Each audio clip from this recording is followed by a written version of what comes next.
It's going to be a free-for-all, as these usually are. In particular, we ask that everybody keep their answers short so that we can cover as many topics and as many people as possible. So please excuse me if I rudely cut you off after a minute if your question or comment lasts for a minute or more. Did you say keep your answers short or keep your questions short? Both. Keep your comments short. So I'll ask the panel to keep comments short as well, and ask the audience to keep comments and questions short. And only short people can ask questions. So really, there are a number of very good issues that can be covered here dealing with remote viewing. And we've already encountered some interesting remote viewing aspects to some of the presentations. What I'd like to do is start off and ask each of the panelists to spend, starting with Simeon, to spend first about 5 or 10 seconds introducing yourself. In other words, simply name and where you're from. And then spend 2 minutes just talking about what you consider to be the pertinent issues in remote viewing today. And I'll leave it at that. Simeon. Oh, hi. Well, I'm Simeon Hine from the Institute for Resonance here in Boulder. And, you know, for me, one of the pertinent issues, and I guess it's relevant to the theme tonight about RV, is our notions of time. You know, back in the early 90s, I did a dissertation in sociology about how to measure time. And I looked at all the different theories and ideas and so forth. But one of the first casualties of learning RV back in 1996 was the whole concept of time. And I'm not really sure that we can continue to use the same vocabulary we've been using in a pre-RV world. It seems to me a little bit like it's showing us that there's a kind of simultaneity, a way of accessing information that shows that it's not necessarily in the future or in the past, but it's happening now in some sense, and you're accessing it now. And almost to talk about the past and the future is a little bit like epicycles in a pre-Copernican world. It almost seems like it does the trick, but it may not be the most simplest explanation we could use. So what I would definitely think about, perhaps looking into the Swansonian view of these sheets of reality next to each other, senses of resonance, a different kind of construction that would explain some of the things we've seen, especially in some of the presentations today, about the way you can access information in the future, the present can go back and affect the past, things like that. So I think it raises a lot of questions, and we should be thinking about alternative explanations. Thank you. Paul. Well, I'm Paul H. Smith. I'm a retired Army remote viewer, president of my own commercial company, Remote Viewing Instructional Services, Inc., and this year's president of the nonprofit Remote Viewing Instructional Services. I'm sorry, of the nonprofit International Remote Viewing Association, and also a very long-term graduate student at the University of Texas, where I raise a lot of eyebrows. Anytime anybody finds out you're, and I'm going to use a pejorative here, okay? Anytime anyone finds out you're psychic, okay, they want you to do one of two things. They want you to find something or someone that's missing, or they want you to predict the future. What they don't realize is that those are the two hardest things for a remote viewer, or actually for any kind of psychic, to perform. Those get the biggest billing, though, because they're the sexiest thing that a remote viewer, et cetera, can do. I think one of the challenges that we face is trying to help people understand what the limitations are as far as remote viewing or predicting the future. In fact, trying to sort those out ourselves, find out what the parameters are, find out how successful we can be at it, and also recognize the weaknesses and difficulties that come along with it. And there are many of those. Of course, there's lots of other issues that confront remote viewing, but in terms of this panel, those are probably some important ones. Thank you. Dean. Can I interrupt for just a moment? Our audiovisual person has asked, does anybody need PowerPoint, any slides this evening? Okay. Nobody. Thank you. I'm Dean Radin. I'm the senior scientist at the Institute of Noetic Sciences, I hope.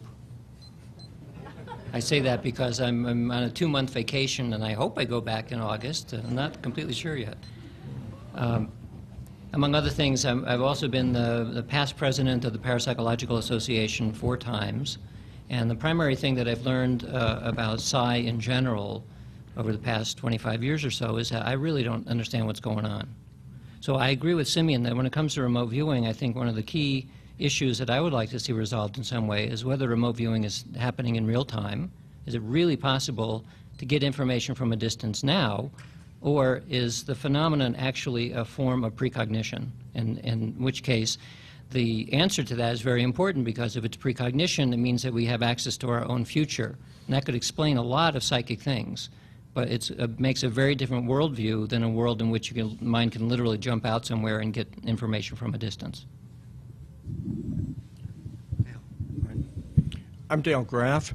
I'm retired from government employment, 30 years with the Defense Intelligence Agency and 10 years with aerospace industries.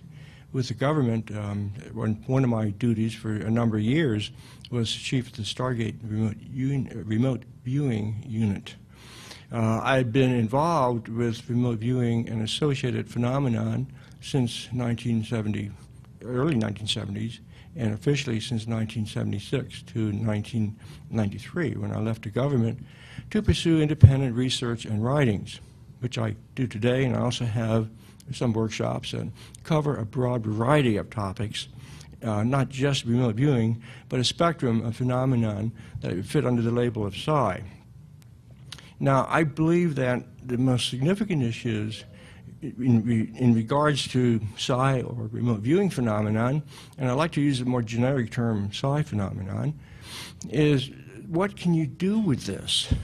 I'm a very pragmatic individual. I'm less theoretical than I am what is the value of psi or remote viewing. What is the application value of it, which relates to limits? What can you do? What can you not do with it? When does it work? When does it not work? And also, what does it mean for the individual? Just to become a remote viewer or somebody that's proficient in some other form of psi seems to be missing the point somewhere. There needs to be a connection to something else, and maybe this is what I'm searching for too. And I believe that's an important aspect of the question of what is remote viewing, and what can you do, or why should you do anything with it.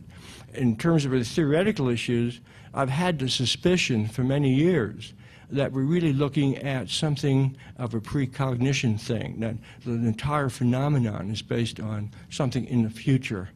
So if we crack the issue of what is time, then maybe we'll be better understand precognition and what's going on in our brain or subconscious mind and whatever mind in that nature of our reality is, and try to link all that together. But I think the key centers on, in my view, the value of it, and from a theoretical point of view, how do we fit it in with the nature of time and even our own being, because we are beings that live in time. Sure. I'm Courtney Brown. I'm a professor at Emory University. I'm also director of the Farsight Institute. I do my remote viewing and non-local consciousness research at the Institute, not at Emory. At Emory, I teach math courses. I'm a mathematician in a social science department, and that's another life. It's still active. I have lots of books on mathematics books, and I encourage you to buy them. Differential equations, that type of thing. But when we talk about time predicting the future, in my view, you cannot separate it from space. Time and space are really connected, and if you think of it the following way,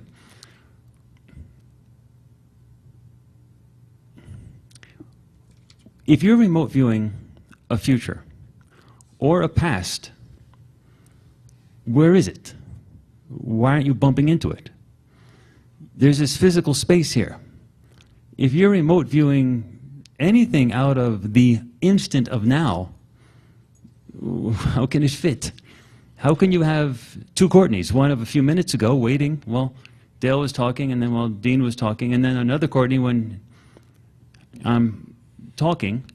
And if there's multiple timelines where some remote viewers remote view a terrorist event, report it to the intel people, they go out and get the terrorists and stop the event from occurring, well, then it occurred someplace, but it doesn't occur again, and it's in the future.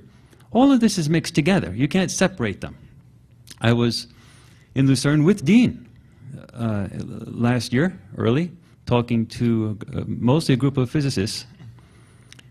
And I was speaking with Hans-Peter Dorr, former head of the Max Planck Institute, in a plenary session, just like similar to this. And we were talking like this, and he said, well, then what you're really talking about is a generalization of quantum mechanics. And yes, that's exactly what we're talking about. This arbitrary line that physics draws between the classical and the quantum realm, you can't just draw a line between that. Things go on in the quantum realm that do seem to be replicated with the remote viewing phenomenon. And there is, we'll get more into it hopefully today, but the basic issue is, if you ask the question of what is time, you have to also ask the question, what is space? And why don't we bump into all of us in other realms? There is answers to that, but Garrett, where did you go? He's gone. He's in another dimension. Oh, there he is. Thank you. So that's just a brief introduction. Before we throw this open to the audience for questions and comments, let me ask one of my own, and that is, what are the ethics of remote viewing the future? That's Paul. Out near, I've been elected here. The ethics of remote viewing the future. I don't think you can answer a question like that. I think you have to be more specific. What are the ethics of predicting an earthquake in Los Angeles? What are the ethics of predicting an earthquake in Los Angeles? Publicly. Okay, that's an interesting question. And of course, it depends on whether it happens or not, doesn't it? Excuse me. That was not prediction. I don't see. Let me change your question. Okay, let me change it to an experience I actually had when I was a military viewer. Now, many of you heard the story where I did a remote viewing session, and 50 hours later, the event took place, and it resulted in the deaths of 37 American sailors. It involved a warship. I had this perception during a remote viewing session of a warship in a closed body of water at night sailing along and then being attacked by a jet firing what turned out to be exocet missiles. And at the time, we thought that that was wrong. We thought that I was off because that hadn't been the intent of the tasker. The question is, should I have reported that? Okay, well, what are the ethics constraints there? If I didn't report it, and I knew it was going to happen, and I knew that 37 people were going to die, well, I wouldn't necessarily know that, but know that possibly somebody's going to die. Is that unethical that I report that, not report that? And you can make a case maybe that was. That would be like not rendering aid in a situation where someone's injured along the highway, you might say. But now, what if I reported it and it turned out to happen, or we prevented it from happening? I'm thinking as I go along here, Garrett, because I'm trying to figure out how the ethics fit in. Then there might be bigger issues. Are we supposed to be meddling with the timeline? You know, that's one question. That's a very large metaphysical question that I don't think there's an answer for. I don't know. I guess you've got me stumped. You really have me stumped for this question. You got an answer? Dean has an answer. Well, I don't have an answer. I have an opinion. Oh. One thing is, it depends a lot on whether the future is probable or fixed. That's an important element. And also how good your precognition is. So if the future is fated and your precognition is real good, I imagine we're probably obliged to tell something about that future, for the same reason that if you see somebody about to step off a curb and there's a car coming, probably ought to tell them. So ethically, I think I would feel I should say something. But we don't know if the future is fixed or not, and we certainly don't know how good precognition is. So it leaves open a huge space in which to make that decision. The other thing is that I get a lot of emails and phone calls from people about their psychic experiences, and I would say that the number one that I get is, or maybe number two, but a very common one is people who have a precognitive dream or some kind of intuition where something happened and then they felt guilty that they didn't tell anyone. Well, of course, we don't know all of those instances where somebody had a dream and nothing happened. So I'm getting this cream of the crop of what might be coincidences. But if we can imagine that precognition is real, some of those precognitions that people had really are predicting something that's going to happen, in which case their guilt is in a sense a reflection of their sense of not quite lack of ethics, but something like that. They felt a responsibility that they didn't carry out. So I don't have any solution to that, but that's just a comment I have to make. Courtney? Yes, I'd like to make a comment on that, too. Right, great. I also receive emails along the same line that Ray just mentioned. And the people are concerned, why didn't I act on this thing? And they have guilt. Some people have come to me and want to find out how to not have psi experiences. So we have a problem here on integrating the phenomenon, understanding it, and looking at it as if it were similar to any other way we obtain information. If somebody was standing on top of a mountain peak and happened to see some people about to be flooded by an avalanche, you know, no problem, they'd call. So I don't see any call for help. So I don't see any reason why we can't look at the information when it can be reliable and depended on. And that's a big qualification, being applied, and not an issue of ethics. It's just simply a brotherly love, if you will. You know, whatever that all means to different people. Now, the issue of when do you want to act depends a lot on the individual's track record. So when people call to me and mention this type of experience, I generally, tactfully, ask them what prior experiences have they had that came true. So that gives me a judgment as to whether or not that this is a relatively valid premonition, and then we can make logical decisions. Is it possible to pass the information on, or is it not? Then it becomes a matter of logistics and judgment. So it's not an easy question to answer, but I would treat it like any other piece of information given to the law enforcement or anybody else, and we act on it accordingly, and try to integrate it in as just another way of obtaining knowledge. I must admit I have a different approach than what's been said. All the evidence suggests that the future is probabilistic, and that also matches what we know about quantum mechanics, mathematically as well as conceptually with regard to quantum mechanics. So something in the classical realm must be made up of all the rules of quantum mechanics. We just haven't figured it out yet. But the issue of guilt, I really differ here. You see, why are people coming and feeling guilty in the first place? Well, they're coming because they have these precognitions, and we also have a selection bias. They're only calling Dean or other people if they have a cognition that turns out to be right, but they're not reporting the ones that don't turn out to be right. So you don't have the data. You're censoring a lot of information, and you just can't come up with any science when you censor most of the stuff that you need to know. You just can't take the self-reported stuff and say that's all you need to know. You need to know everything else as well. So with regard to their feeling of guilt, the problem is they don't have the information. They don't have the data. And without the data, you can't figure it out. Now, when you do a remote viewing session, one thing you have to do is you have to put everything down you've got. Whether it's right or wrong, you have to be fearless and just put it down and say, condemn me if you want, that's what I got. Here it is. When you're in the middle of the remote viewing session, you can't start debating with your conscious mind, should I really write that down or not? I mean, gosh, I don't want to report something. You have to put it down. The same is true of the remote viewing results, the overall results of a number of stuff. If you have a study that looks like there may be an earthquake in Los Angeles, you can't go self-censoring if you want to know about science. The problem with all the people who are calling up guilty, they don't have the data. So what we have is an experiment with regard to what looks like remote viewing data that resembles a very large seismic event in Los Angeles. Well, if I were just to bury it, Barbara McClintock style, in my file cabinet, And if it happens, well, we wouldn't have learned anything. I would have censored it again, and I would have come to the next meeting and I'd said, guess what I had in my file cabinet? And I would have had to try to persuade you that I really did have this stuff and it was real. What you have to do with science is put it out there. That's what we do, that we really think. You take the data, you encrypt it, you put it out, you let people see it, and right or wrong, you just live with it. And then if it turns out that the seismic event does not occur, you've learned something. Don't worry about being a fool. It's me, I'm the one who's going to be looked at as a fool. Thank you. You can't be that way. You have to be fearless.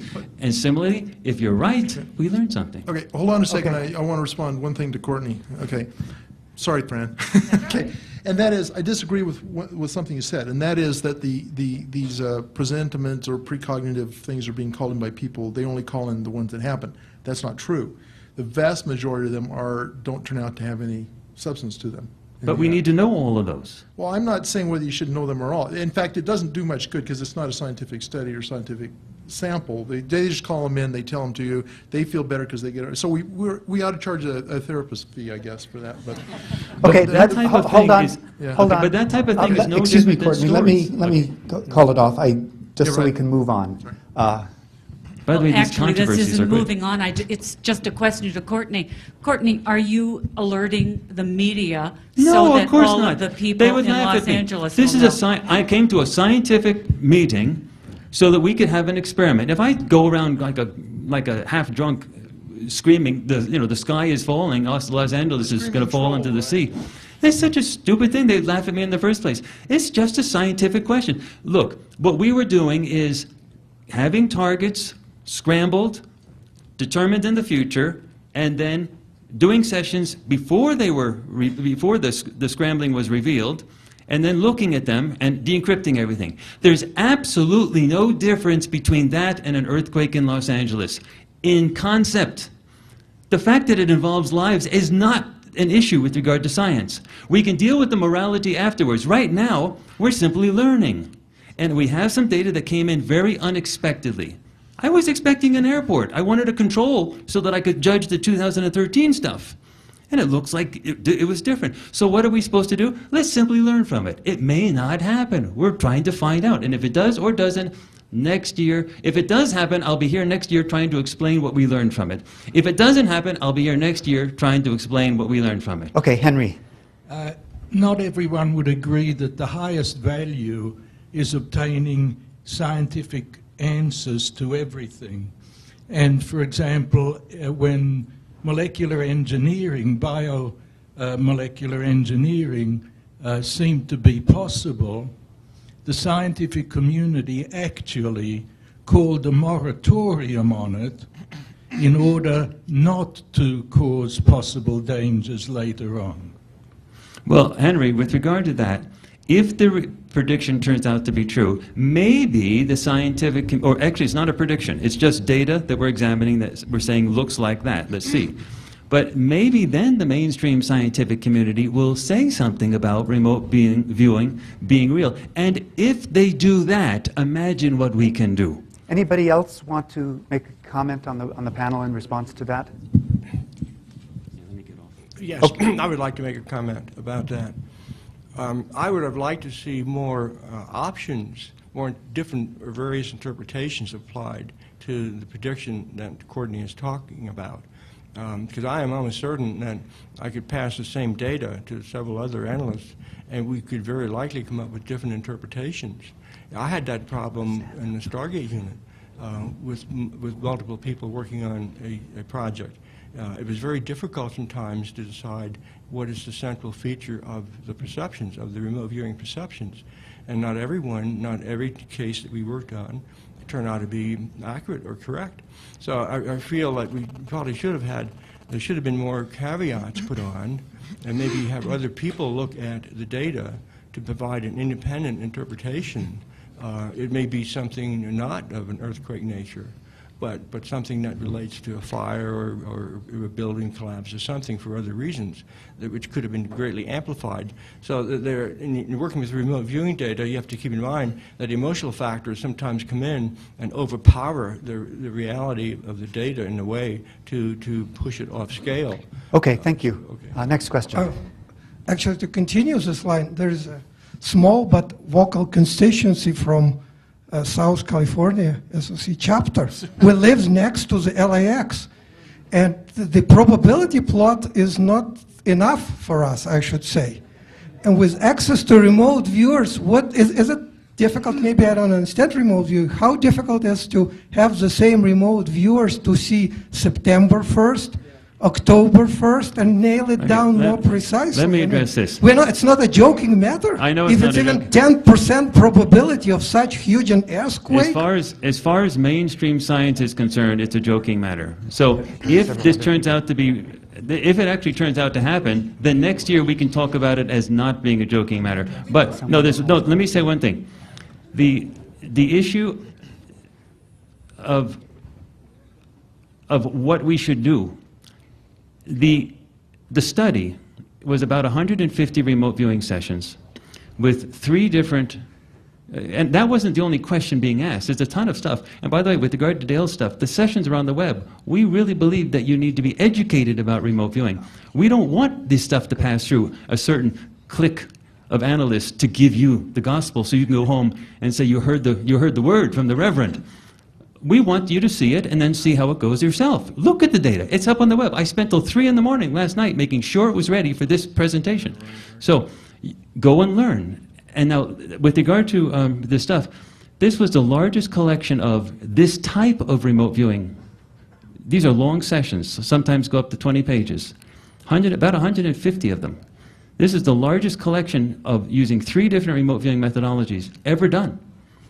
It was an enormous a project to get 3 different groups to coordinate, to do this, to trust each other, to go through all the science, to all the hoops that they had to go through. So I use those remote viewers as much as we got. We don't have them anymore. They're burned out.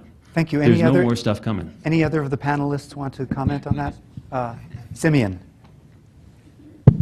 You know, you have to remember, I'm sure all of you have heard your share of RV predictions that haven't come true. I won't mention any names. But, you know, some of these sessions turn out to be, I don't know what the right word is, incorrect. The viewer didn't quite get it right, and you don't see the prediction happening. And there's actually a paradox at work here. If you do talk about something that's going to happen in the future, you've actually altered the timeline, so to speak, because now you've made it public. Just the fact that we're talking about it here changes the causality structure, in a sense. And so I think it's actually a very complicated issue. However, having said that, I do remember a target at Farsight where a viewer came up with buildings crashing into the World Trade Towers. Yeah, back in 1998. Now, what were we supposed to do with that information? Was it just AOL? Was it correct target contact? That wasn't the target, by the way. Courtney may remember what the actual target was. But you get these things popping up from time to time, and it's very complex to know what to do with it. However, sometimes they do turn out to be correct, like the case of that viewer. I think it was in Detroit, perhaps Dale, you'd remember this, where he had a dream and he was meeting with his case officer from Washington, D.C., and he had a dream that the plane was going to crash, and he made an excuse to stay in Detroit, and the case officer went back and the plane crashed on takeoff. Should he have revealed the dream or not? He felt foolish, I guess. So it's a very complex issue. Okay, Imans. I want to try to take this to another level. Well, actually, to follow up on what Simeon was saying, one of the things that I have noticed, and none of this is systematic, okay? Because of my interest in altered states of consciousness, I get tons of people telling me their experiences. I also have precognitive experiences myself and have tried to understand them and to understand how they work. And it seems to me that it's a 2-stage process. The first stage is that someone becomes convinced that they actually do see something that is going to happen in the future. I mean, because at first you think, oh, it's just a coincidence and this, that, and the other thing, and then so after a while you realize that no, you really are picking up something which is going to happen. And then the second thing is you freak out and you go, well, I don't really want that to happen. How can I change it? And it's not clear what the latitude for change is once you actually see that something is going to happen. And I think that was the point that Simeon was making, and where it starts to become complex. And in my own experience, I have noticed that sometimes I can't change anything, and other times I am able to change something.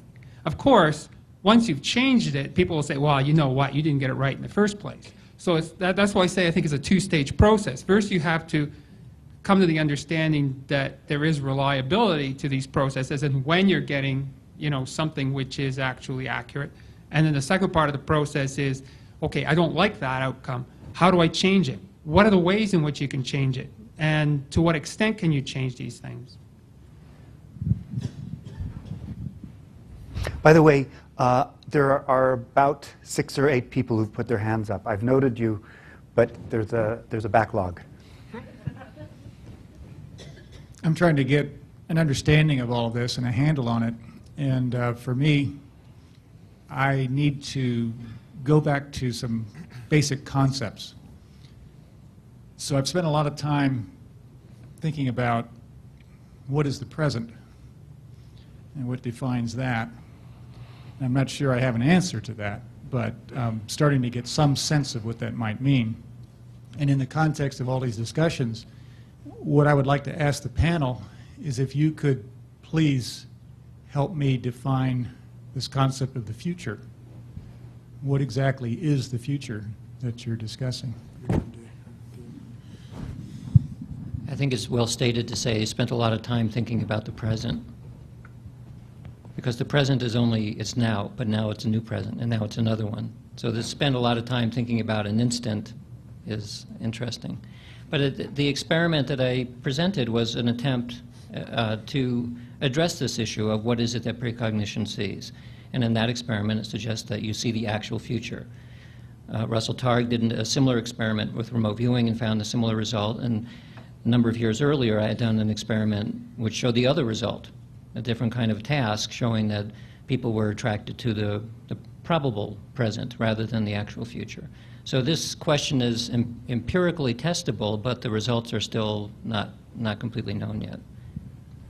But actually, my question is, what do you mean when you say the actual future? How do you define that?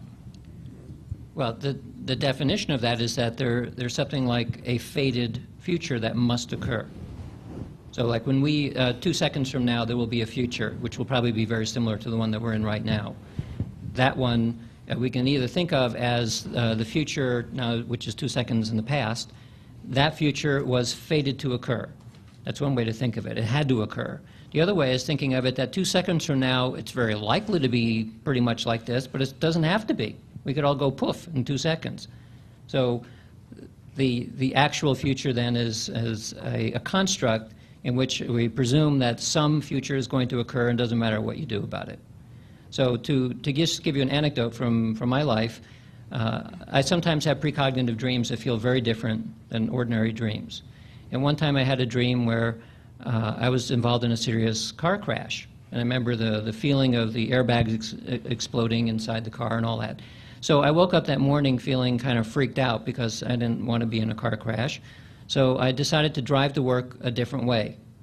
And I drove a route which was safer than the route that I normally drive.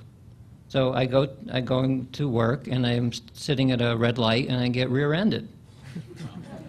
And fortunately, it wasn't a serious accident. It was relatively minor. It cost a lot of money to fix the car. But when I went to the body repair shop, and I told the guy there that I needed to fix this, and I was there and I had this precognitive dream, he said something which was actually surprising to me. He said, well, maybe your additional action, you took action and you avoided the thing that occurred in your dream. In which case, the future that I had in my dream might have been fated if I didn't do anything about it, but I did take action, and so I avoided, in that case, maybe a potential future. So when we think about free will, I like the idea that we have potential futures because it gives me a chance to do something. But if I don't have a chance to do something, well then you're screwed. I wanted to very briefly respond to this as well. First thing is I'm fond of telling my students there is no such thing as the present, so it doesn't pay to dwell on it. And the reason there's no such thing as the present is in a sense kind of like the surface of the water in relation to the air. That, and particularly when you take the delay in perceptual processing that all humans have, what we perceive as the present is really just the very recent past. And so what it boils down to is you're never remote viewing present time. You're either remote viewing past or you're remote viewing future, one or the other. Okay? So I don't know what that means except it helps you maybe understand the reality of things a little bit more. And as far as the future is concerned, I'm kind of with Dean on this. and also, I forget which one of you said this, I think it may have been Courtney, all the evidence points to the fact that the future hasn't happened yet. Now that seems fairly obvious to some of us, but there are people who philosophically believe that the future is as fixed as the past. And the evidence is it is not. Of course, when it comes to remote viewing the future, there are more variables than just the nature of time involved. You also have more pragmatic things like the competency of the remote viewers themselves, the adequacy of the tasking that's presented, the circumstances under which the tasking is presented, etc. There's a lot of these constraints that affect any remote viewing session, and they affect future remote viewing sessions as well. And so until you know the value of those variables, you often don't know how reliable the future remote viewing is, independent of the issue of what the nature of time is. There's also another confounding issue here, that we've been talking more or less about abstract futures. I believe that there are different kinds of futures to consider. That is, a future that arises from someone's intention, which is quite variable, which we can maybe think of in terms of another mode of psi functioning, and it's good old mental telepathy. I'm not going to give up on that one yet. And that's just another domain in which futures come into our face, so to speak. Somebody thinks about giving me a call tomorrow, and I dream about it or have a hunch about it, and it comes true. But then something happens to that individual, and that person doesn't call. So there was a change in that person's future. So it's an extremely variable type future, which is going to be hard to quantify anywhere. But a future having to do with material things, accidents, is more difficult and might be more amenable to a remote viewing style approach. But even there, I would be very cautious about alternative ways of looking at it. Carl. Yes. Since Garrett posed the question what one should do, I have an anecdote about what one person did do written by a writer from Der Spiegel magazine who went with a Chinese friend to the friend's fortune teller, and the fortune teller wasn't interested in the Chinese person going to the fortune teller, but she told him, I'm not interested in you, I'm interested in you. And she said, you almost were killed when he was in Cambodia, and said you'll live a long life as long as you don't fly in 1994 or something like that. And so he was kind of freaked out that she could see his past very well in a way that he said he would never tell people, but she called it right on. And so he thought about it and decided not to fly for the year that the fortune teller encouraged him not to, or suggested, you know, it was his peril time, and he said the person that replaced him died in a plane crash in that year. So that year he traveled by land and traveled around Asia. So that's just an anecdote of what someone chose to do. Let me make one comment. You're all talking about methods and strategies for intervening with the timeline. That's exactly why we have not been able to predict the future when you have the possibility of intervening with the timeline. So in order for the experiments to work that we have done at the Institute, we have to make sure nothing can interfere with the timeline. That's why we encrypt everything. Nothing is without encryption. At the highest level of encryption, government-grade encryption. And then we put it up on the web, let everybody have it, tens of thousands of people download it, and we all wait. And then a Dow Jones number comes out, and we can decrypt it and see if we got it right. The thing about an earthquake is different from a scientific perspective. Nothing that humans can do can change it. So it's like encryption. So from a perspective of science, it's a really good experiment. It may sound like a horrific human thing, but we're not causing the earthquake. But if there is one, and you have to emphasize the if, we'll learn something from this. Courtney, why do you say that there's nothing we can do to intervene with an earthquake? I think there's a lot we can do to intervene with an earthquake. Like what? Well, we all jump up and down at the same time. Or, I mean, you know, in the Superman movie, you have charges underground, you can blast it. I mean, there's plenty of things that could happen between now and then. But that would require resources. What government or agency would take us seriously? That's a different issue. All right, well, at least for us who are resourceless, let's at least learn from it. I don't want to monopolize, but can I just say one thing about the timeline thing? Look at quantum mechanics. You can't escape this problem without understanding it. If you create a particle, there are plane waves extend throughout all of space. when you create a particle, these plane waves that extend through all the space, they combine, they add. This is the superposition principle. They add together. And when you get a superposition, you get a blip. It's not the waves that are extending all throughout all the space. They localize, and you get a blip, repeated blips, but you do get a central blip. And that thing moves. That is your particle.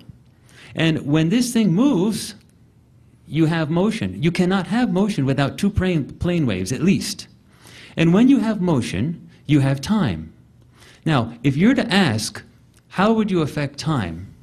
There's only one thing you can do. If you look at the equations of that superposition, that thing, you've got to affect its energy, which is its frequency. Now you can say, well, what would affect a frequency? How could you then talk about frequency? You have to then talk about not the frequency of the plane waves, you have to talk about the frequency of the blip. And then you're talking about its group velocity, because you have a group of plane waves put together, so you have a group velocity. And it has its own phase speed. And this phase speed you talk about in terms of frequency. Anything that's out of phase of that thing, it doesn't interact with. How would you change the phase of something? You change it with its energy. And so if you want to be out of phase of that thing and thus no longer able to interact in superposition with that thing, you have to have its energy changed in some way. Then you can say, okay, well, how could that happen? I don't know, but let me give you a real wild idea. If there was a Big Bang, what happens with the Big Bang? You get a lot of energy all at once in the deep center, right? And it expands out. What happens when energy expands? It lowers its frequency. It lowers its energy level because you're distributing it over large and large space. So it may be that the expansion of the universe actually creates time. And the reason that we can't see the past, present, or the future is we are simply out of phase from that. And what you do in your remote view is you use your brain as a modulating device, very similar to a radio, to tune in very delicately to the capabilities of the physiological interface, to alternate frequencies, and you can tune into certain things. You see, if we think about it long enough, it's no longer a black box. There are theoretical components that we already know, especially within quantum mechanics, that can already give us a little leverage to how it may work. Next question. It seems to me that we've gotten away a little bit from the idea of ethics. And, you know, we're talking about other things actually here. And I would rephrase it. Should there be limits on what is to be remote viewed? Let me give you a couple of examples. You know, privacy. Should you be a voyeur, for example? Or economic predictors. You know, we have laws against insider trading, for example. That kind of thing goes on. So, rephrasing it, should there be limits on what is to be viewed? What would be your response to that? Okay, this one I will handle. We actually, at the last IRVA conference last October, had a panel on this very issue. And the fact of the matter is, first of all, you could treat remote viewing the same way you treat surveillance by whatever state laws or whatever, but the ethical principles behind those. In fact, things that would harm a person or invade a person's privacy would be off limits, for example. And you could specify a number of these things, just like you said, like insider trading, whatever it might be, but the remote viewing equivalent of any of that. You could specify that as all being off limits or against the law or whatever. But there was one major difference between remote viewing and all of that other stuff. And that is that a remote viewer working in private could do anything he or she wanted, and there would be absolutely no way to prove that anything had happened. And so there's no smoking gun. So you could specify ethics, you couldn't enforce them. I'd like to comment on that. I don't believe it's possible for a person with psi potential or a remote viewer to really do anything that's truly unethical. I do have confidence in the nature of our subconscious mind. I'm not necessarily coming from a Freudian or Jungian perspective, but I do believe that we have filters built into our minds, our subconscious minds, along the line of things that filter out and prevent us from accessing things that we should not know about. And those things that we can know about well, then we could probably learn them from other sources too. Case in point, if a criminal does not want to be caught, a person that's working on that case probably can do it because it's in the nature of society to want that criminal caught. Otherwise, that person's secret would be kept secret to himself. Now, that happens to be my personal view, and I know that this is not the view that's in the majority view for people that do remote viewing, but I have not seen anything to the contrary. So rather than going around, people who have questions, please come up to line up for the questions. One thing that I ask of the questioners, and that is, once we've more or less worn a topic through, such as the ethics of it, let's move on. And after some other questions have been asked, please don't go back to that original Remember, Garrett, that topic was your fault. It was. It was. I am ethically liable. Yes? Many cultures have identified changes that are coming about between now and 2012. I wanted to know how much of the front loading, including remote viewers, with all the information that has been predicted by the cultures, not just the Mayans and the calendar, but all cultures have identified changes, earth changes, cosmic alignment changes, that all remote viewers, as well as many people, are bringing this information to the Akashic record or the great consciousness. And is this front-loading any of the remote viewers? And is there any other insights that can be seen with this?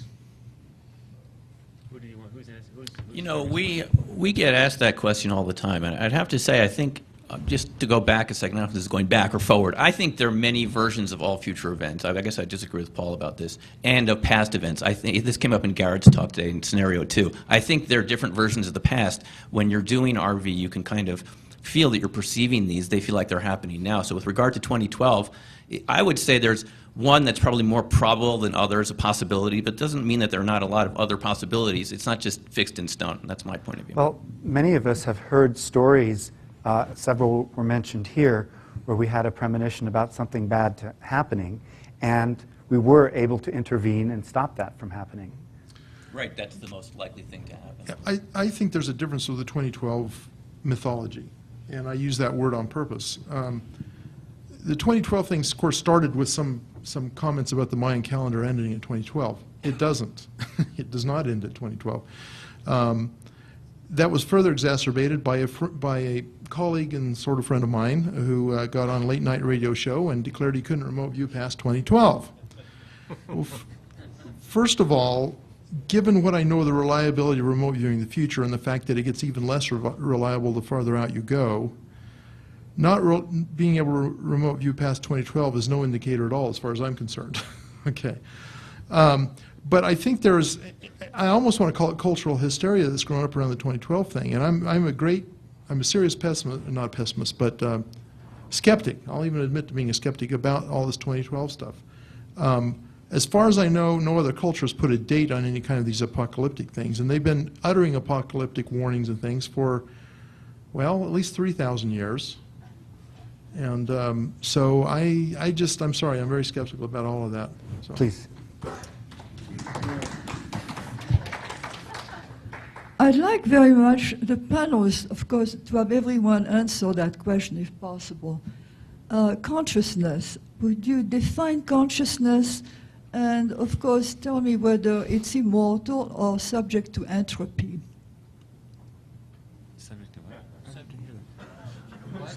I'm going to start down here.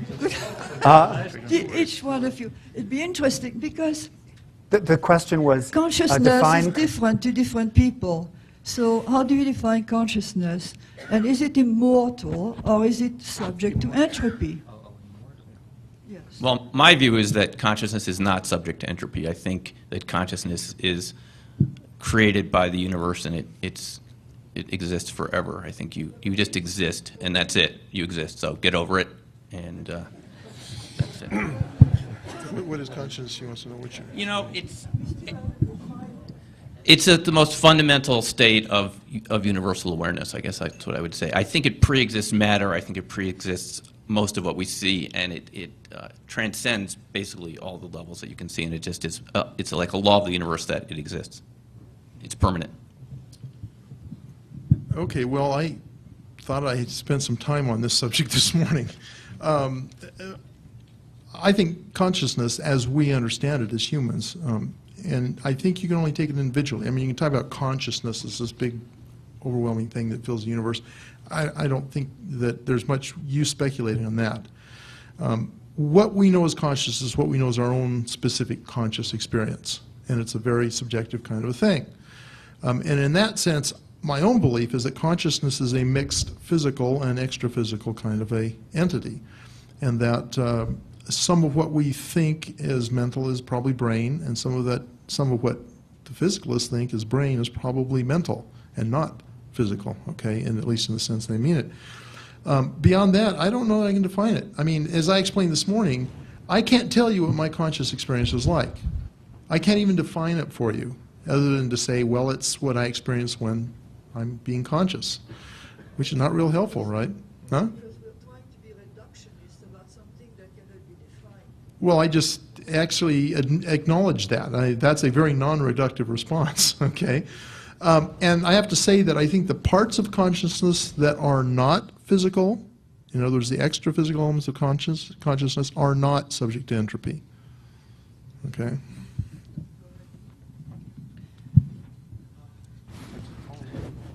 We may not, excuse me, Dean, you're welcome to answer it, but we don't have to all answer it just because we may want to move on to the next subject. I have a good answer. Okay. I don't know.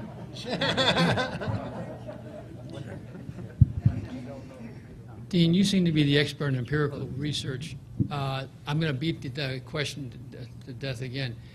The idea of time being fixed and not changeable versus maybe you can change it by knowing about it and affecting it in the future. Is there any way we could structure an experiment that we could determine whether, in fact, we could change the future event? I mean, there's a lot of paradoxes, but it's something that I think if anybody on this panel could do it, you could probably do it better. Well, it's the bilking experiment. I think, Garrett, did you mention that? Yeah, the bilking experiment. If you have knowledge of the future, can you change the future? It is, in principle, testable.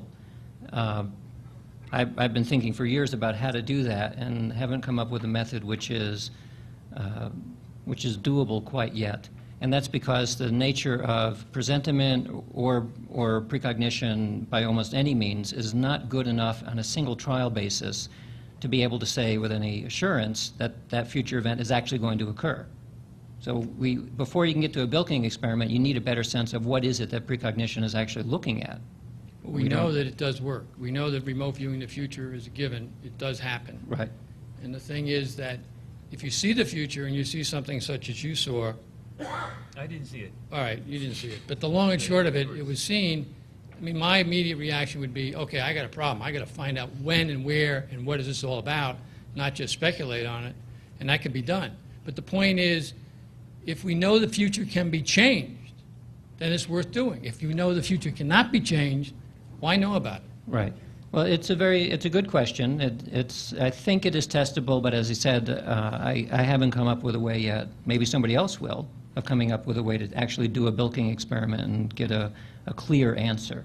But some futures can be changed. So we have data that, even though it might be anecdotal. That's it, That, anecdotal. Yeah, but what's wrong with that? Each individual is living an individual life. You're not looking at people trying to collect a lot of data. It's what is the value for each individual. And if something happens to you that you perceive as a possible future that's threatening, by all means, you can take action to change it, even if it cannot be proven that it was actually going to happen. I mean, there is a big paradoxes and Yes, it is. complications. But it'd be worthwhile, I think, trying to develop some type of experiment, not short range, not 3 seconds, but maybe a day, 2 days, or a week, or something like that. Well, in the world of precognition, 3 seconds and 3 years is the same. There's a good point to be raised on that. You know, you're sort of demanding that more work be done on this. But that's exactly right. Once we get to the point where mainstream science acknowledges the reality of psi, then we can get some of the funding. We deal with whatever resources. Dean has resources to have some machines. You know how hard it is to get a Michelson interferometer? It's really, I mean, I don't have one. We have other resources. So we have remote viewing resources and, computers, but that's it. So with the limited resources we have, we do what we can. And so in my realm, it's theory and remote viewing experiments. With Dean's realm, it's technological devices. I think in your statement that sometime by December of this year, it may happen before there's going to be an earthquake in Los Angeles. Responsibly, you should be taking a timeline. You could give everybody a blank piece of paper, draw a timeline. You'd find out exactly when this event was going to happen, if it was going to happen. I'm glad you're demanding let's move on things to like the next that. subject. Okay. But we can't supply it. But it's the right thing to ask. Yeah, I apologize, this is not exactly a different subject.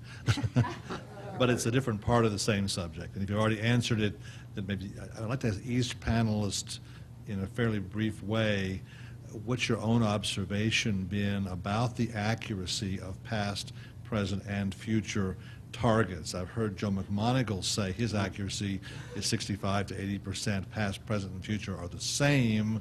I'd like to know if you disagree or agree. And I'm assuming, I'm taking out the possibility of influencing the future event. We say we don't influence it, we just record it and then see what happens. Claude, that's a great question.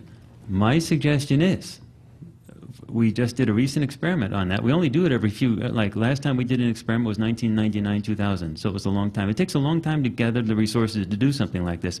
The type of experiment with that many viewers, 3 different methodologies, and that many sessions, that is very rare. And the sessions are up now. So the answer is, at a click of a mouse, you can start asking that question yourself. The data are there. We are a nonprofit. That means a nonprofit research and educational institute. You came, you studied with us. The point is, now you can look at these data. Those are some of the best viewers that have ever been trained. They spent 12, 15 years learning the various methodologies. The data are up. You can do the evaluations yourself in terms of figuring out how good those things can be. Let me modify the question a little bit, because I realize in a lot of cases you may not have kept like rigorous statistics on these things, but if you haven't, you have a general impression for whether future, past, and present are the same, or is there a diminution of accuracy for future? That would be made. We have found out in our studies that if you strictly control the information flow so that you don't leak any information out, you can predict the future with the one type of experiment we're good at. Having the targets that are being remote viewed, having them determined in the future. With a very high reliability, we can remote view a session now, and the target for that session is determined months, weeks into the future, and accuracy is extremely high. So that's one experiment we have figured out how to do. There's a whole bunch of stuff we don't know how to do, but we got that one thing down. And how about the other panelists? What are your experiences in that same question? I don't have a lot of detailed laboratory experience, although I did work with the SRI group for many years. So I'll have to come in with sort of an opinion, a judgment based on 20 or so years involvement in the field. And I strongly feel that the further out you go in time, the less reliable this is going to be. So there's going to be a fall off. And it's just the way I feel about it. And I have some data points, but not enough to put up in a scientific pedestal. So my opinion is it's going to fall off with time. The question is it exponential, which is going to be a valuable piece of information all by itself, or linear or some other value, but I feel it's going to fall off, and the further out you get, you've got to really watch it. Well, all I can refer to is the empirical data. So the Peer Lab has tested this and found that there's no change, depending on distance. But on the other hand, there's a woman named Nancy Sando who did an experiment in tracking her precognitive dreams over many years, and she found that there was an exponential decline in future prediction, to which she attributed to something like branching probabilities. Further out in the future you go, the more likely the future could change. The time scale for that exponential, do you recall? A year, a month, a day? I think months. Okay. I'm not positive about that. I know that experiment. I've talked to Nancy about that. And it does go out a couple of years, 2 years, 2.5 years. Regarding past/present remote viewing, I usually tell folks when they ask that question what percentage. I'll say roughly a trained and experienced remote viewer is going to turn in results that show they were on target roughly 70% of the time. Okay, and of that 70%, perhaps, seat of the pants, 50% of the time they produce really good data. Okay, so maybe 35% of the time you're doing a dynamite session if you're really good, right? But at least 70% of the time you've produced evidence that you were on target, all right? Doing just an open-ended future session, like when's the next terrorist attack going to be and where, or something like that, right? A predictive kind of a thing. The evidence is that drops off dramatically and very quickly. Some of the evidence that I have for that is a series of research projects that Dale probably knows about, done at Fort Meade, where they were trying to predict what was going to be on the front page of the Newsweek, and then there was the Washington Post. In other words, but prediction didn't involve, tell us what the headline said. It involved describing a picture on the front page or something like that, right, on a set time in the future. And the results of that uniformly were in the single or very low double digits % accuracy as compared to the 70% I just told you about, okay? And I have seen no reason to dispute that in all of the other future remote viewings that I've seen done and have been reported. Those of you who know the future ones that are produced on late night radio, that's almost has a 0% hit rate, okay? There's some other issues with those, but nonetheless it's part of the data pool. The one exception is associative remote viewing. And in associative remote viewing, you go back to the 70% rate, right? And the reason for that is, I think, and I think, and we could argue this later, but I think the pair PRP actually fits in this model. I think what happens is, I hold with the probabilistic future, the branching future model, right? There's a lot of different possible futures. You may remote view the wrong one, assuming you're even remote viewing, right? With ARV, you collapse the timeline in one narrow sector to almost unity that you are going to get a certain outcome at a certain specified time. And for that reason, you end up with a much higher probability of getting the target correct, because there aren't branching timelines in that particular part of the data stream, or the future stream, the time stream. That would be my answer. That general remote viewing of the future actually is dramatically less, but in certain variations of that, you end up with much higher accuracy potential in doing those kind of experiments or sessions. Yeah, Claude, I can't answer that question scientifically, but just from my experience, it's obvious that Courtney has a newer methodology for sort of dealing with this, but I'd agree with Paul that basically when you have a dichotomous outcome, there's only two choices. We seem to get about the 70% accuracy rate for ARV, but in terms of world events and things that could be happening farther in the future, because of branching probabilities, it multiplies so quickly over time that it doesn't seem to me that it's very accurate past a few days. So. Simeon, can you explain ARV and give an example? Yeah, ARV is associative remote viewing. It's when you associate a future outcome with one of two targets, and you have the viewer view which target they're going to be shown a day or two from now in order to see if you can predict an outcome, for example, in the commodities market or the stock market where you have a dichotomous outcome up or down or something like that. And it's really true in controlled studies where people have done this, it's surprisingly accurate, 70%, sometimes 80%. And apparently, I guess Russell participated in experiences where they made a lot of money back with the SRI spook group. So it's one way of using RV. It's not my favorite technique because it's so limited in the possible outcome, but it's certainly fun to play with.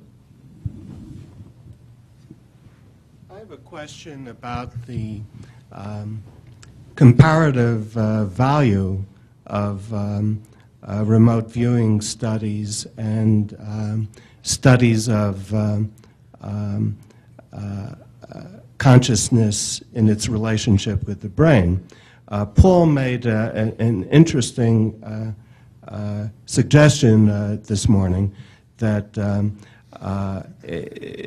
the great thing about ESP is that it identifies a conscious experience that is somehow separable from the body. It leaves the physical causal chain and returns to it, perhaps. And so we learned something about the separability of consciousness, which of course makes many of us delighted. But we also know that consciousness must have a biological function, or it probably wouldn't have been sustained in evolution. And it better be influencing our brain in some way, and it better be informed by our brain if it's going to be intelligent in any way. So there's a mutual relationship, whether we conceive it dualistically or with some other more carefully formulated ontology. There's a relationship between consciousness and brain. So my question is, can we learn more about consciousness in the special case of psi phenomena, or can we learn more about it through studying its relationship with the brain?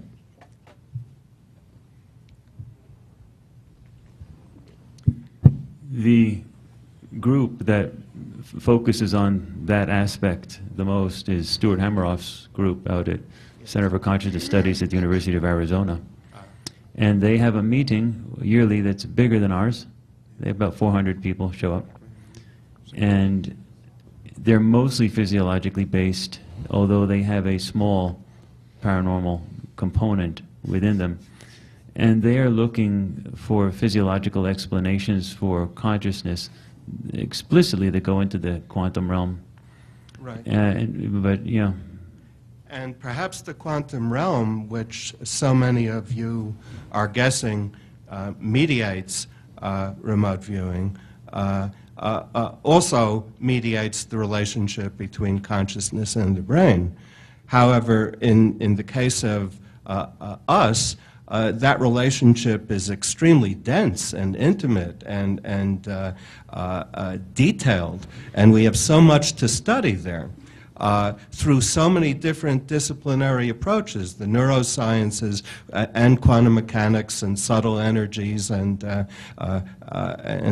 so forth, cognitive psychology. Let me interrupt. Does anybody else want to respond here to this? Let's move on. I just want to make sure that we keep the questions and answers contained. I've actually accumulated enough questions to fill an hour or so, but under the 1 minute rule, I'll satisfy myself by upsetting a few apple carts. I get the impression that everybody on the panel prefers philosophically the indeterminate future that is not fixed and contains a range of possibilities. Unfortunately, one of the reasons that many physicists since Einstein have favored the idea of a deterministic fixed block universe is that if you take relativity seriously, there is no way to draw a distinction between past and future that works for all observers. If you say that, okay, the past has happened, it's fixed, the future has not happened, it's indeterminate, and this is true for all observers, you then discover that, oops, the whole universe just became indeterminate. So at least according to one of our major and well-trusted theories of physics, if the future is malleable, so is the past. And this gets us back into Garrett's issue of winning yesterday's lottery when you're holding the wrong ticket. So I would be interested to hear any comments. I actually have a question for you, York. If that is the case, which I don't argue the theory here, why do most physicists not believe that? I would actually argue that, at least consulting the literature, most physicists who bother to think about this seriously, like our dear friend Brian Greene from ICEAM, do in fact prefer and believe in the block universe. Well, the reason I bring this up is because anytime I talk about retrocausality with a physicist, they get a great deal of pain in their eyes and they absolutely reject the idea that could happen. So if they're buying this aspect of the theory of relativity, you would think they would be perfectly happy with it, and they're not. So what's the deal? York, if I could chime in. The issue with physics is not at all clear, because you have a whole group of physicists who deal on the level of quantum mechanics who who really have trouble with the idea that there should be a line between what happens on the probabilistic quantum realm and the classical realm that Einstein and Newton worked in. And Roger Penrose has remarked, actually he remarked this at a previous Lucerne meeting before Dean and I went, that this dichotomy, this line in the sand between the quantum and the physical realm, and the classical realm, is really absurd, and that we really do not understand the connection. You cannot say that everything that is classical is made up of the quantum, but they don't obey the same rules. We really don't understand these types of questions. So when you actually bring back Einstein, you're talking about someone who used to ridicule his quantum mechanics colleagues and say, do you really think the moon wouldn't exist if I didn't look at it? Because those types of phenomena occur on the quantum level. Ridiculing, dispensing, we really don't understand the nature of physical reality. And the one thing I'd add to that is an example. You have a few physicists out there who are particleists, who are looking for particles still. But most physicists have given up that ghost. The idea of having solid billiard ball type things. When you take a neutron and you split it up and you break up those parts and those parts, eventually you get down to points, massless things. And there is no mass. No one's ever found a particle. You do have things that you shoot at cancer cells, and they seem to go through them and break them up. But fields resist displacement as well. No one's actually ever found something that was really solid. On the classical level, we have this, we have that, it looks solid. Einstein may have been deceived by his senses. Let me stop there. Let me respond to it just quickly as well.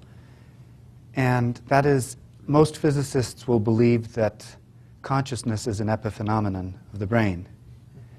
And it appears to us that consciousness is something a little different from an epiphenomenon of the brain.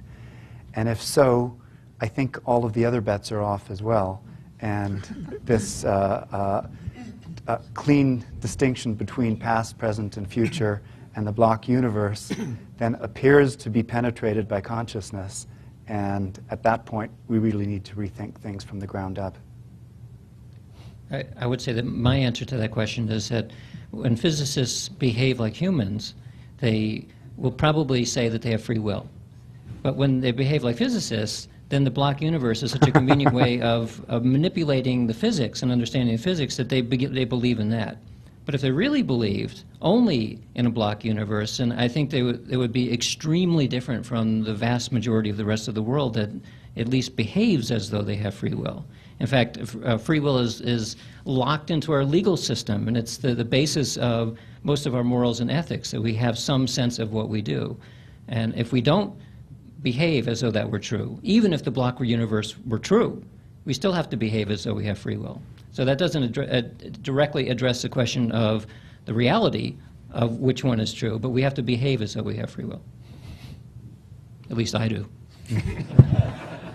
But of course, in a block universe, I had to say that. Well, either that or you chose to.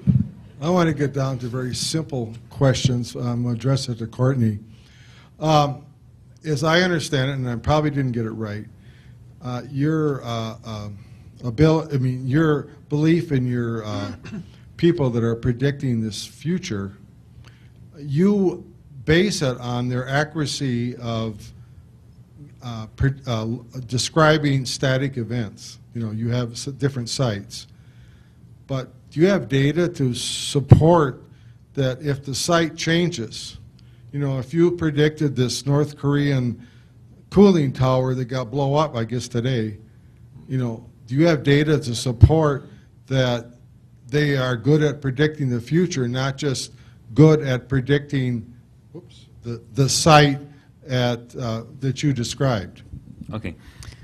In the beginning, when we started looking at remote viewing in the early and mid-90s, neither I nor anyone else understood the remote viewing phenomenon, so we played with it and tried to do things like that. It was really difficult. Lots of problems occurred. For about 10 years, we focused on trying to get one experiment to work, and that is where we very clearly identify targets, have them determined in the future, work out of a rather sophisticated encryption and public dissemination process so that we can accurately get those targets. And that's the one experiment that we know how to do. But you're asking me now about major other future events. If the target changes. Yeah, that question is actually part of the big project that we've just completed the data collection for and uploaded, and you can start looking at the data and answering that question yourself. There is 3 parts to the big experiment. One part was dealing with targets that were chosen in advance, but after the sessions were done, but the target time was June 1st, 2008. Okay. So that was a bit of precognitive, because we remote viewed things that had not been chosen yet. Then we have something that was in 2013, and we were going to wait 5 years to answer the rest of that. And so we were actually trying to get at your question, but it was going to take us 5 more years. In the process of doing this, we wanted a shorter term wait, like 6 months out, on a target that we thought would be a relatively easy one so we could compare. And just by luck, we happened, or bad luck, we did LA, and we got those results back. So it's an interesting thing. We now have 3 separate experiments, and right now we can answer with regard to the 2008 June 1st stuff. By December 1st, we'll know a little bit more about whether we were we'll know if we gained any extra insight into predicting or describing things 6 months where there was change, at least in the remote viewing data. And then if we wait another 5 years, we will find out if our discussions, our perceptions for 5 years out into the future were accurate. Again, science takes time, at least resourceless science, where we're basically doing this out of our kitchen budget. That takes time. Yeah, I had 2 beers, so it sounds the perfect time to place my bet too closely, which is LAS will be there existing well and operational by the end of the year. I dare to say that because of my experience. If you read my account from the experience from Chinese psychic research, the military, the national defense, gathered the top psychics to the 507 institution. That institution existed for only 2 functional. Number 1 is to train Chinese astronauts. Number 2 is the then military leaders force them to gather the psychics to study the psi. They are not interested in healing. They are not interested in physics. They want to know the future. Their remote viewing was highly successful for the past and the current event, but their prediction for the future event come to nil, 0, non-successful. Why? Okay. We don't know. Okay, doing the future is really complicated. That's why I told you we spent over a decade figuring out how to do one type of experiment correctly. With regard to some of the experiments that were raised, for example, the one that Paul raised about newspaper articles in the future, if you look at a newspaper article, if you look at the front of a newspaper, there are a lot of articles on that. And so what you get is a very high probability of a displaced target, meaning you have the person who's actually picking which article to look at. That very time that they're doing that, they're actually shifting their mental focus on a whole bunch of different things. So your predictions your remote viewing session is going to, I cover this deeply in my book, Remote Viewing, the Science and Theory of Non-Physical Perception. That tasker, by trying to pick out which article on the page to do, is screwing up the tasking. There's got to be only one unambiguous target with no competing decoys in order for this thing to work. And if you have a multitude of targets, even 2, 5 is worse, 10 is much worse, and you have the tasker actually looking at them and trying to figure out which one I'm going to do, it screws up the results terribly. There's got to be one and only one unambiguous target for this type of experiment to work with high reliability. Courtney, I agree with you in principle, but I have to say that that's not how those experiments were done, actually. I just gave you a brief synopsis.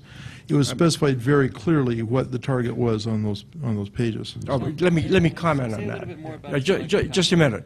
I'm totally familiar with the experiment that Paul is talking about, and there were some procedural flaws with that. And I just really don't like to talk about it because there's a lot of problems with the protocol. And there was the question that some people didn't really like to work on that kind of target, that sort of thing. Some people didn't even believe that precognition was possible. So it's really not a good example to use, Paul.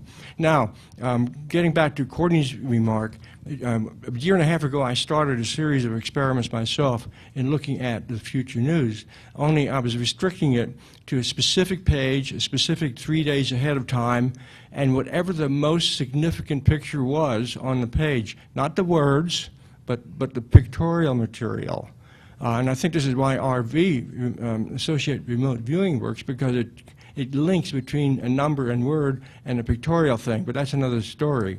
So the results that I got over about a year and a half to 2 years was this highly focused intention of only the most significant, pertinent picture that could be easily verified, even though there might be 2 or 3 more pictures on the same page, worked out quite well. And I gave a presentation here to the SSE on 2 different occasions over the past 2 years on this result. And there's a paper of mine in the SSE journal of the past 2 issues that summarized 7 of those experiments. So I disagree with Courtney. I do say that it is difficult, but that with the proper intentionality and the focus, you can get around all that noise. We live in a world of noise, so you have to learn to deal with it, plow through it, and only get right to the essence of what you want.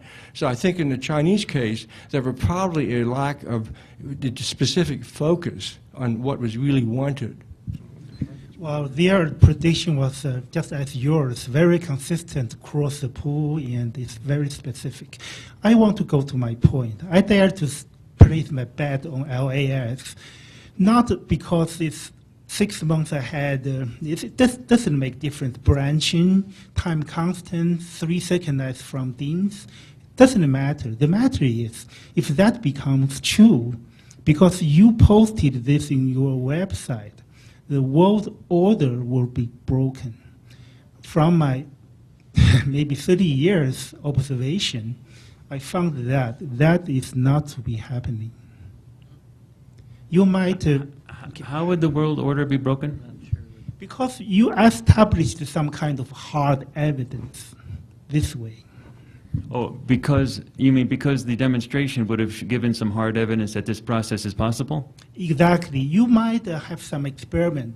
You kept it for yourself, and between yourself and subject. That could become true. Yeah, that's an interesting question. You have to agree. You know, the gentleman right here who asked in the beginning of the session, he said, what are the ethics of doing remote viewing? We have a lot of things like insider trading you talked about, things looking in. We live in a society that is built on secrecy. Federal Reserve Board meets in secret, keeps everything secret. Congressional hearings, you have to fight to get them open. The Supreme Court doesn't want cameras inside, and they only recently have been opening up even just slightly. We live in a society where everything goes behind closed doors. Secrecy is our way of dealing with things. And Paul will tell you, I mean, the intelligence, DIA, they work on that. Did you ever ask if that's a good way to live? You know, just imagine this. In a realm in which consciousness actually opens doors, like you're talking about the possibility of living without such high degrees of secrecy. That might actually be a better way of doing things. You have to understand that we live in a society now where the elite, I'm now switching as a social scientist, where the elite consider the masses people that need to be controlled, marketed, manipulated, herded. They don't want to disrupt the markets.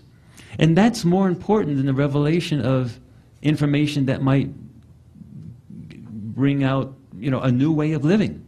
Controlling oil supplies, controlling cash cows for a certain type of energy. You want to make sure all the oil is used up before you go into alternative energy. We live in a society that likes to control. You have to ask, is that a good thing? Courtney, are you married? Who's asking? I am, right here. Oh. Are you married? Yeah. Then how can you possibly believe that we should live in a world without secrecy? I think my wife would agree with that. I suggest that you get the subject back in August of September to see will they alter their words. Thank you. Okay. I have a question about remote viewers themselves and what traits you think they have that makes them remote viewers, and if that precognition is one of those. Dean, would you address this? No. Could you repeat the question, please? I'm curious about the traits of remote viewers and if precognition is one of them. My experience with the early SRI research was that they really could not identify any specific trait, and there were a number of psychological profile tests given to the early research people that were involved in remote viewing, and it was finally concluded that there really was no good way of identifying a specific trait for people that might do well in the remote viewing protocol then used. Now, there were some other characteristics that could be correlated. The people, this came from what you might call a select population group. These people that did well early on, except for a few outstanding cases who came in mainly from off the street, like Pat Price. But initially, this is from a very professional group. They were curious, they were open-minded, and they were willing to try new experiences. And that seemed to be really the only main criterion that made any sense. Now, later on, there were other aspects that one looked at. We looked at the Myers-Briggs type inventory, and there were some correlations that one could find. Another laboratory did more than we did at SRI on the intuitive sensing scale was a good one. So, and then another scale was previous experience, but that was more or less in a laboratory setting at the Parapsychological Research Association. But from as far as remote viewers on the project itself, I don't really believe we ever did any thorough psychological or profiling. It was a matter of interest. Were they willing to try something new and then go and try it and see how they did? Dean, Paul, can you add to that? Dean, the reason I asked you was you've done some surveys of people having psi ability and correlations with that. He hasn't published the paper yet, so he doesn't want to talk. No, I did publish it. Oh, okay. There is a description of the exceptionally sensitive person that shows a number of internally coherent correlations, things like people with allergies and electrical sensitivities. Females or more than males report this, females of a certain age, of a certain race, and so on. So there is a kind of a snapshot of someone who will be both exceptionally sensitive physically and mentally, and also reports a lot of spontaneous psychic ability. But so is that, it's not exactly a trait. It's more like you can sift through large amounts of people and find people who simply report this more, and it turns out that they fall into a certain cluster. And also, actually, I would ask Dale a question that I remember that Dave Saunders did studies where he found in his 96 cells of personality types that there was really most remote viewers, good remote viewers, would fall into one cell, one or two cells of the 96. Do you recall that? Yes, I do, but I don't remember the exact cell, but it tended to correlate with the intuitive sensing side, best of my memory, translating that to an MBTI scale. It was a little difficult to get a handle on the Saunders scale. Yeah, back when that report was released in '84, the commander of the unit asked me to do an evaluation of it, and I had some issues with it back then. And I've recently found the report again in the Stargate archives, and I still find I have issues with it. I'm not sure it was that rigorous a study, or if it was rigorous, its pool was a bit biased in favor of certain individuals. Let me just address the question real quick. One of the indicators in the SRI work was that it seemed that anyone could remote view within certain limits in that anyone, but virtually anyone could remote view at least to a certain extent. And nothing that I've seen in all the training I've done since then has served to refute that. It seems that what's most important is an open mind and a willingness to let go of preconceptions. And all personality types are subject to holding on to preconceptions if they aren't open-minded enough. And so it doesn't seem to be too biased in respect to that. The other thing to say is precognition actually isn't a trait. It's just a mode of applying remote viewing or other psychic skill or whatever you will. And so that's not something that's something that just comes with being a reasonably good viewer. It doesn't really have anything to do with whether or not you're a good viewer as far as a trait is concerned. Maybe I'm making a hash of that. But use trait loosely. Okay, sorry. But just one quick comment on the precognition style in person. I really do think there is a correlation to people that tend to think more futuristic or a step ahead of themselves, or not happy with living in the current environment. So there are traits having to do with the future mindset of the individual. Again, I don't know if that's a trait or just a certain mindset that a person develops. Yeah. You know, so. Yeah. You know, I just want to add something on the other side of that. RV is not for special people. We can all do this, believe me. I've trained thousands of people. I'm not especially good RVer, but what it does train you to do is to pay attention to yourself and pay attention to a wider range of information that normally your conscious mind would delete as unnecessary. I had a woman in one of my classes recently keep asking me the whole time, why are we doing this? Why are we here? And I said, well, just go through the course. We'll talk about that at the end. As she was driving away from the class, she was behind a truck, and she got this bad feeling, and a little voice went off in her head. Said, Simeon said, don't edit out your thoughts. Just write it all down and pay attention. She moved out of the lane of the truck, and all the bikes fell off the truck, which would have damaged her car in a serious way. And that's really, I think, a very important reason why to do this. It's not just to be psychic, it's to kind of make better quality decisions and react a little faster. So, Dale, the Rhine Research Center did extensive research in the Myers-Briggs comparison and finding out which formula worked with psychic people. Mm-hmm. That was a group you might have been referring to. And also the Chuck Unerton's work. Right.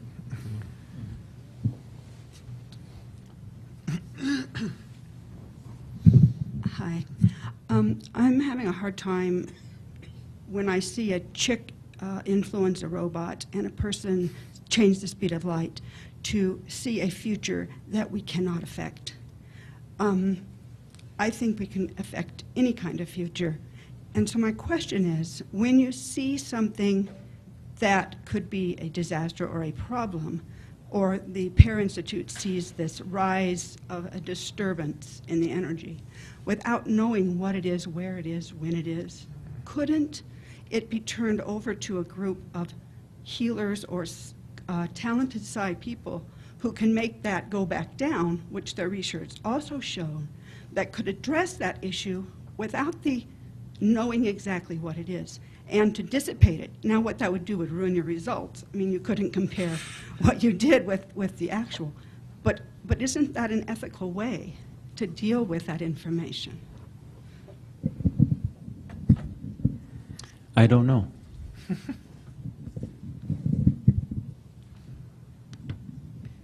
There are certainly an awful lot of people around the world who are meditating for peace and that sort of thing. So when I think about the value of meditating for peace, I imagine that if magically everyone in the world actually did meditate for peace, by definition we would have peace because there'd be no more soldiers, at least for the moment of meditation. So I think there is value in that. Whether it can create the equivalent of a gigantic PK effect and kind of push the future world in a certain direction, I don't know. But just as a human activity, I think it's valuable to do that on the off chance that it might actually work.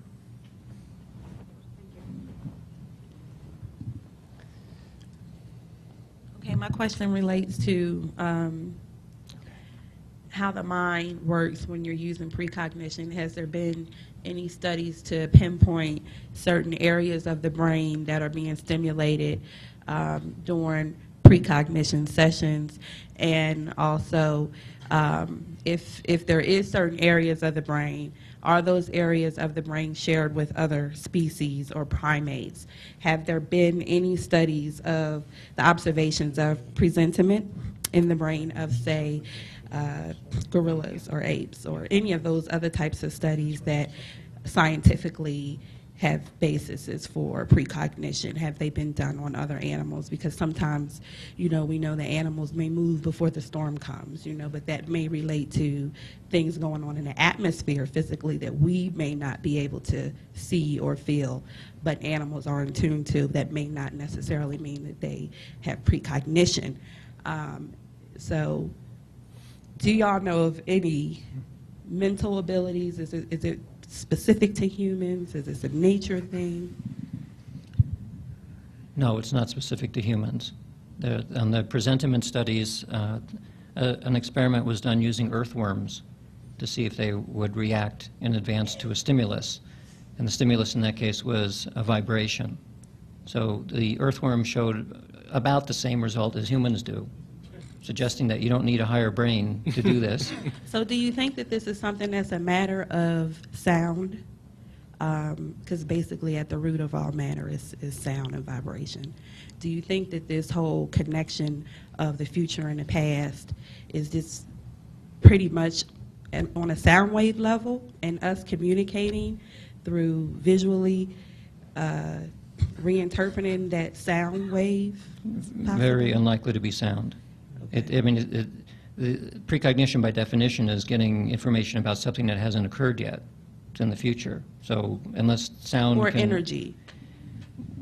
Depends on how we define energy. We don't really know where the information comes from, so I tend to think of it in terms of information flow without specifying it in more detail. I might add something, if you want. There's some things that have happened historically that are very interesting, that talk about frequency. Frequency, you were talking sound, but I really translated that in my mind to frequency. And they talk about it in vibrational levels, frequency, things like that. But there are a few things where people have talked about it like that seem to me pregnant with potential that may be real. For example, the Jane Roberts, the Seth report stuff, that channeled literature. There's currently a Darryl Anka in L.A. What is he, the brother of Paul Anka, the singer? He channels an ET called Bashar. Whether you believe in ETs or whether you believe in channeling, he says really remarkably profound things.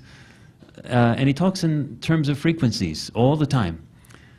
There are some channeled people that just seem to be unusually wise. And even the Urantia book was supposedly channeled, and they also talk along things like that. So I'm not sure anyone up here, at least to speak for myself, I certainly am not a good person to ask that, to answer that question. But there are some sources that seem to me to be unusually wise wherever the information's come from, and they talk along those lines, frequency. Okay, it makes sense to me, considering that the differences in between the lights that we can't see and those that do exist is frequency. And to be able to travel beyond what we can physically travel, you would need to change the frequency to travel faster than the speed of light. And this time and space thing has a lot to do with frequency, and even his example of the earthworm and the vibration. I just didn't know, has there been experiments relating to this? I can help on this. Rupert Sheldrake. Read that book. We are approaching the end of this session, and so I ask for please no more questioners. This may be a bit more related to who makes a good remote viewer, and I would like to direct this question first to Paul, because I think Irva is wrestling with this. It has to do with testing and establishing credentials for remote viewers. I think one of the problems in public perception is the fact that anybody can call themselves a remote viewer, and we all know that they can remote view. They can't all do it well. One of the problems, of course, is that police stations, or the authorities hate them because they call in, they make claims of things they can do, they tie up the lines and resources. Right.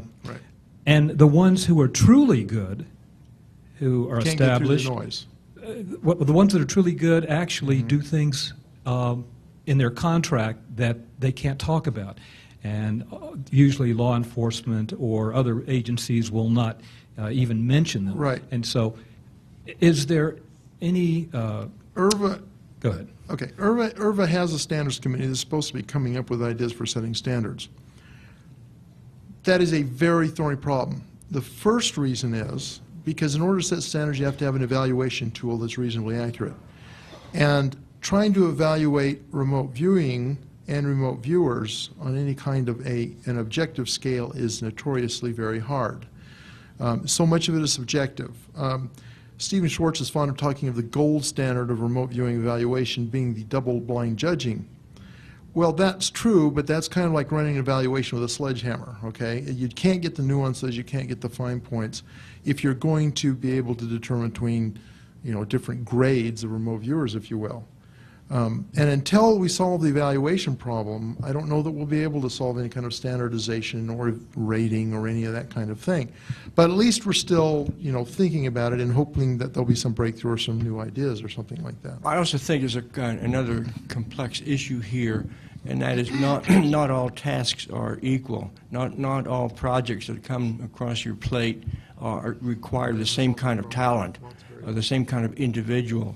So there's an additional thing. Some remote viewers may be good in one kind of situation, describing the wellness of somebody, the illness of whatever, and another might be very good at more the good old geometry, where is something lost, what are the landmarks. So I think there's a variation here that also complicates the issue. Don't you feel that way, Paul? Oh, yeah, absolutely. Yeah. Good. Let's move on to the next question. Thank you. I have a question about the effects of remote viewing on the remote viewer's psyche. I'm wondering if it's a good thing or not. And the reason I'm asking is that in some of the protocols that I had that have been published anyway, that I've seen for remote viewing, it seems that remote viewers are asked to dissociate. I mean, that's a technical term in psychology and psychiatry. And so you sort of split yourself off. Usually that's not a good thing. And what you're looking for actually is more along the lines of personality integration, a person becoming more integrated, using their resources in a synthetic or synergistic way rather than deliberately splicing a part of themselves away from themselves. I'm just hoping that each of you, or not necessarily all of you, but that you might address that issue. I'm not sure that you could talk about it in terms of dissociation. I mean, remote viewing methodology, and of course there's lots of different approaches to it out there. I find that actually people become more integrated in the way you're describing as they learn the process. They actualize parts of themselves they never actualized before, and they tend to come to a better knowledge and understanding of their own inner processes. So if anything, it's kind of a unifying approach. But nonetheless, this whole notion of dissociation, it isn't that you're breaking part of yourself off. It's just that you are discerning information that you otherwise wouldn't be paying attention to. I don't think that counts. And I think it's also the issue of observing the individual. I do workshops in a broader-based type of psi, including remote viewing. I also do dream work. And I find that by linking the conscious state psi remote viewing approach with the dream state psi works out real well for me, because I've been working with the dream community for many years, 20 years. So I can identify potential issues in the person's dream narratives. So I require everybody that I work with to keep a dream journal. Here's where I see potential issues coming up, and when they do, I can take appropriate steps to recommend a certain grounding procedure or stay away from it for a while. And not everybody really should move in to the development of their psi potential. Yeah, I would agree with that, because the same issue arises in meditation training. So some people will freak out if they try to learn how to do something like mindfulness meditation. They just fracture and go crazy. Fortunately, not everyone, but it happens often enough so that one of the goals of a teacher of almost any style of meditation is to keep people grounded. Because as soon as you do any technique where you start to bring up stuff from your unconscious, or you're paying more attention to the unconscious, there's always the potential for cracking off parts of the psyche. And I'm sure the same thing happens with remote viewing. Let's move on to the next Wait. question. Simeon wants to make a comment here. Sorry. I think there's only one rule that's kind of common to all these systems. It's write everything down. But for some people, it's too much. It's too difficult for various reasons. Those people shouldn't do it. Yeah. I realize as the day and now the evening has gone on that there's a way of talking about sort of the underlying plausible explanation that just seems sort of commonplace in the people that I talk to, and you guys haven't mentioned it at all. Although you do mention it occasionally when you write, which is somehow that there's some kind of leakage backward of the future. It isn't that you're seeing the future, it's that the future propagates in some way so that it is present to the observer in this present moment. And Russell Targ used to talk about that in his writings, that the earthworm is responding to a present event. And the present event is the degree to which that loud noise or vibration or what it is has come back from T0 plus 2 or something back into T0. Or the choice of the target the next day or whatever, and then, or even McMonagle's submarine. All of that, this is just a way of talking about it. I'm not saying it's like some great theory, but it always seems kind of to calm us down when we think, oh, this is ridiculous, how could this be? We also start talking about, well, maybe the future isn't just out there, there's a sort of backward causation that makes it present, that's all. Actually, there's some, Garrett may talk about this, but there's some physicists who have actually talked about that. When you look at time, the equations have complex roots and they go backward and forward. And people like Fred Alan Wolf has suggested that the backward meets with the forward. But anyway, it's an interesting thing, and physicists have actually talked about that as a real thing. But on the broader scheme, remember we're an evolving society. And the remote viewing seems to suggest that whether there is one future or multiple futures, there still is a future, at least one. And it does seem that our science is evolving in the direction of not just us perceiving the future, but the future saying, I wish this particular time stream didn't happen. I wish we had done something differently. And thus you're talking about overt communication from the future back to the past. And we may be getting sufficiently evolved as a society to be able to deal with direct communication with the future. It's not just us perceiving it, but if we are perceiving it, they're, in the X-Files term, they're out there. And if they're out there, they may want to say, look, some decisions were made, you guys really screwed up, you did the wrong thing, and we really wish it went in another way. That would mean that an alternate future could exist, and they would be, the future that we were evolving into could be trying to do a good deed, Boy Scout, Girl Scout style, to say, why don't you change this so that when we evolve in our other selves, we have that type of experience as well. We may actually be evolving in a society that can do that. Yeah, I see no limitations for that. Yeah, I like that. I also think that as more people become aware of their own inner potentials, whether it's remote viewing or some form of meditation, it somehow gets into the subconscious, it gets into the collective unconscious, and I do hold to that view. I tend to agree with a lot of what Carl Jung said. So as more of us study this field and even become proficient ourselves, we're not just helping ourselves, we're really helping the stream out there, which benefits all of us. In a sense, to directly address your question, the presentiment experiment shows that at least your body, your unconscious self, in the present is responding to your future. Yeah. So, as Einstein said, the time is a stubbornly persistent illusion. Right. Right. Yeah. Thanks. So we have, in the words of Click and Clack, the Tappet brothers, you've wasted 2 perfectly good hours listening to us. So we've gone through a number of different issues, technical, ethical, physics-oriented, And I imagine we're going to be having many more panel discussions on remote viewing and presentiment, and slowly, over time, we'll get there. We'll figure it out. Thank you. Good night.